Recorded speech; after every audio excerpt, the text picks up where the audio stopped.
अस्सलाम वालेकुम दोस्तों, अपनी नेक्स्ट वीडियो के साथ आपको वेलकम करता हूं अपने इस चैनल में। उम्मीद है सब खैरियत से होंगे। तो चलते हैं आज के अपनी अहम न्यूज और इन्फॉर्मेशन की जानब। सबसे पहले दोस्तों बात करेंगे कि स्पेन आसान तरीन वीजा और आसान तरीन TRC कौन सी है। इस पे काफी दोस्तों के कमेंट भी आए हैं। इसको कवर करने के लिए काफी देर से कमेंट आ रहे हैं। आज इस टॉपिक को कवर करूंगा। एक अहम आसान तरीन वीजा है जिसको आप अप्लाई करेंगे तो काफी आसानी के साथ आपको वीजा मिलेगा अगर आप उसकी मेन रिक्वायरमेंट को पूरा करेंगे। और यहाँ पे आके भी आपका नेशनलिटी तक का प्रोसेस बहुत ज्यादा आसान और इजी रहेगा। इसको कवर करूंगा। उसके बाद स्पेन नेशनलिटी पर रजिस्ट्रेशन और कुछ अहम मालूमात, इस पे मैंने लास्ट वीडियोस में बात की थी। उस पर काफी चीजें रह गई थी जिसके बारे में कुछ दोस्तों ने कमेंट किए हैं। इसको कवर करूंगा। उसके बाद इंग्लिश मिनिमम विदाल के बारे में एक नई अच्छी खबर है, इस पे बात करेंगे। स्पेन ID कार्ड के बारे में एक नई सहूलत मुतारफ करवाई गई है स्पेन हुकूमत की तरफ से। इस पे बात करूंगा वीडियो के आखिर में।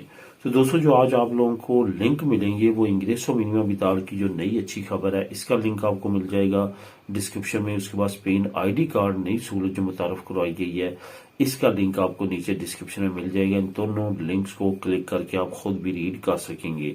वो दो जो इस चैनल पे आते हैं या वो दो जिन्होंने अभी तक इस चैनल को सब्सक्राइब नहीं किया वो लाजमी तौर पे इस चैनल को सब्सक्राइब करें ताकि मजीद आने वाली वीडियोस आप तक बर वक्त पहुंच सकें। तो दोस्तों सबसे पहले तो बात करेंगे कि स्पेन आसान तरीन वीजा और आसान तरीन TRC कौन सी है जिसपे आप यहाँ पे आसानी के साथ आ सकते हैं और यहाँ पे आके अपने स्टेटस को कंटिन्यू रखते हुए नेशनलिटी तक पहुंच सकते हैं बड़ी स्मूथली तरीके से। इस पे मैं आज A to Z बात करूंगा। आपने गौर से तमाम टॉपिक्स को सुनना है क्योंकि इस पे काफी दोस्तों के कमेंट भी आए हैं। जो आसान तरीन वीजा है स्पेन का, जो कि मैंने देखा है, एक तो मैंने आप लोगों को बताया था कि नॉर्म्ड वीजा है। नॉर्म्ड वीजा चले प्रोफेशनल लोगों के लिए है कि आप एक फ्री लांसिंग करते हैं, पूरी दुनिया की मुख्तलिफ कंपनीज में काम कर रहे हैं और वहां पे आपकी मिनिमम जो है वो 2000 यूरो आपकी इनकम होनी चाहिए जिसमें 80% उस इनकम का आउटसाइड दी स्पेन कंपनीज होनी चाहिए। 20% अगर किसी कंपनी स्पेन में भी आप काम करते हैं तो कोई मसला नहीं है। मतलब कि 1700 यूरो तक जो है आपकी इनकम उस फ्री लांसिंग में बाहर से होनी चाहिए और टोटल 2000 यूरो होनी चाहिए। तो आप नॉर्म्ड वीजा के लिए अप्लाई कर सकते हैं जिसमें आपकी पूरी फैमिली को जो है वो PR मिलेगी, परमानेंट रेजिडेंसी बशमूलियत आपके। और इसमें आपको जॉब सिक्योरिंग और तमाम चीजें यहाँ पे मेडिकल फ्री और सारी सहूलतें एजुकेशन फ्री ये सारी चीजें मिलेंगी। ये तो एक प्रोसेस हो गया प्रोफेशनल्स के लिए। वो लोग जो कि प्रोफेशनल नहीं है, अभी स्टूडेंट हैं और स्टडी करने के लिए निकलना चाहते हैं पाकिस्तान से, इंडिया से, बांग्लादेश से, इन कंट्री से, उनके लिए बहुत जबरदस्त जो है वो प्रोग्राम है। वो है as a international student of Spain की किसी भी यूनिवर्सिटी में, यानी कि वो यूनिवर्सिटी यहाँ पे इंटरनेशनल कैंपस भी हो जो कि आमतौर पे बड़ी यूनिवर्सिटीज में है। वहां पे इंटरनेशनल स्टूडेंट आते हैं डिफरेंट लैंग्वेजेस से होते हुए और वो इंग्लिश में यहाँ पे आके एडमिशन लेते हैं और इंग्लिश फैकल्टी में यहाँ पे डिफरेंट तरह की कोर्सेज और प्रोफेशनल डिग्रीज मौजूद हैं। यहाँ पे बहुत सारे दोस्त ऐसे हैं जिनको इसके बारे में मालूम नहीं है कि वो स्पेन में भी यहाँ पे एज ए इंटरनेशनल स्टूडेंट आ सकते हैं और अपनी स्टडी को यहाँ पे भी इंग्लिश लैंग्वेज में कंटिन्यू कर सकते हैं।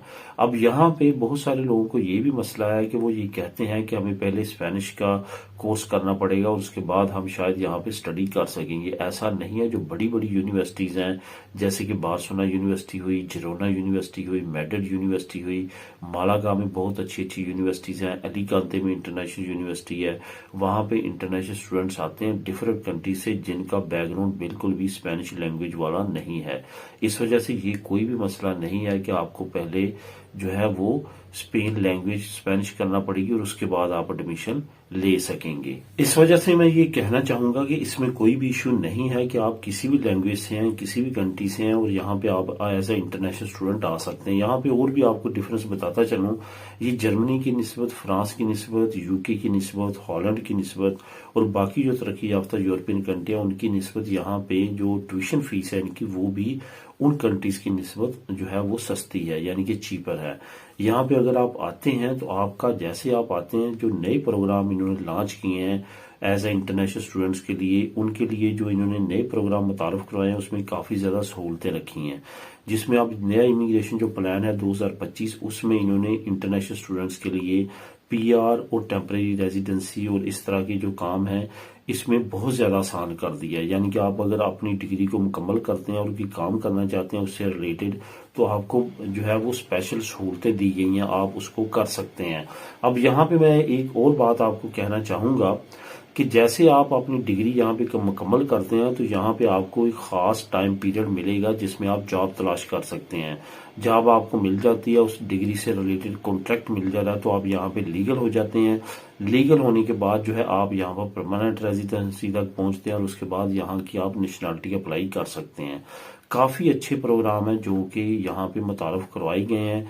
एज ए इंटरनेशनल स्टूडेंट आप स्पेन को चूज कर सकते हैं, ये एक अच्छी अपॉर्चुनिटी है। इसके वीजे के चांसेस भी बहुत ज्यादा होते हैं और इसके साथ साथ यहाँ पे आके आपका आगे लीगल प्रोसेस भी बड़ा बेहतरीन चलता है।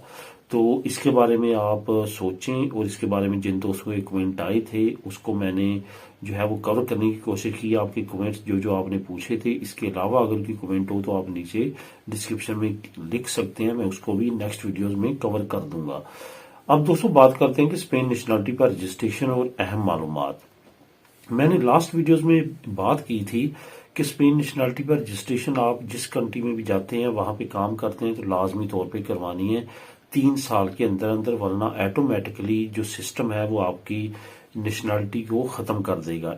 किन सूरतों में जो है ये प्रॉब्लम नहीं आती? एक तो ये कि आप स्पेन के अंदर ही रहते हैं और यहीं पे आप काम कर रहे हैं और यहीं पे आपकी प्रेजेंस है, तो इसमें आपको कोई भी किसी तरह की भी रजिस्ट्रेशन करवाने की जरूरत नहीं है। दूसरा, अगर आप किसी और कंट्री में भी रहते हैं लेकिन आप अपने स्पेनिश पासपोर्ट को यूज कर रहे हैं ट्रेवल करने के लिए, फिर भी कोई मसला नहीं है। इसमें आपने यूज करना है अपनी नेशनलिटी को, ऐसा नहीं करना कि आपने उसको रख के बैठ जाना, उसको यूज करना है, ट्रेवल करना है, तो फिर आप जो है सिस्टम में रहेंगे, आपको कोई भी मसला नहीं होगा। लेकिन अगर आप उसको यूज नहीं करेंगे तो फिर मसला हो सकता है। इसके अलावा अगर आप किसी और कंट्री में जाके रहते हैं और आपने वहां पे रजिस्ट्रेशन जो है अभी तक नहीं करवाई, तो उस सिलसिले में आपको लाजमी तौर पे रजिस्ट्रेशन इस वजह से भी करवानी है कि इसके बेनिफिट भी हैं जो मैंने लास्ट वीडियो में बताए थे। ये जरूरी नहीं है कि सिर्फ आपने जो है इन्हीं चीजों के बारे में सोचना, इसके बारे में और भी बहुत ज्यादा फायदे हैं जिससे आप फायदा उठा सकते हैं।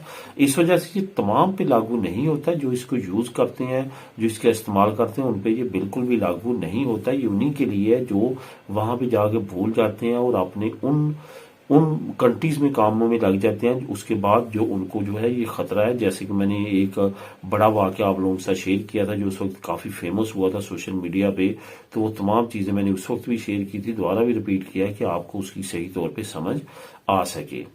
इंग्रेसो मिनिमम विताल के बारे में एक नई अच्छी खबर है। 700 यूरो की नई जो इंग्रेसो मिनिमम विताल है हुकूमत की तरफ से 2025 में मुतारफ करवाई जा रही है। इसमें इन्होंने जो रिक्वायरमेंट्स रखी हैं वो बहुत ज्यादा नॉर्मल है। ये याद रखें कि तमाम मौजूदा तमाम जो बेनिफिट्स हैं वो हुकूमत आहिस्ता आहिस्ता इंग्रेसो मिनिमम विताल की तरफ कन्वर्ट कर रही है। इंग्रेसो मिनिमम विताल की तरफ कन्वर्ट करने की वजह से अब तमाम जो प्रोग्राम्स हैं दूसरे वो बंद होते जा रहे हैं और इंग्रेसो मिनिमम विताल की तरफ कन्वर्ट हो रहे हैं।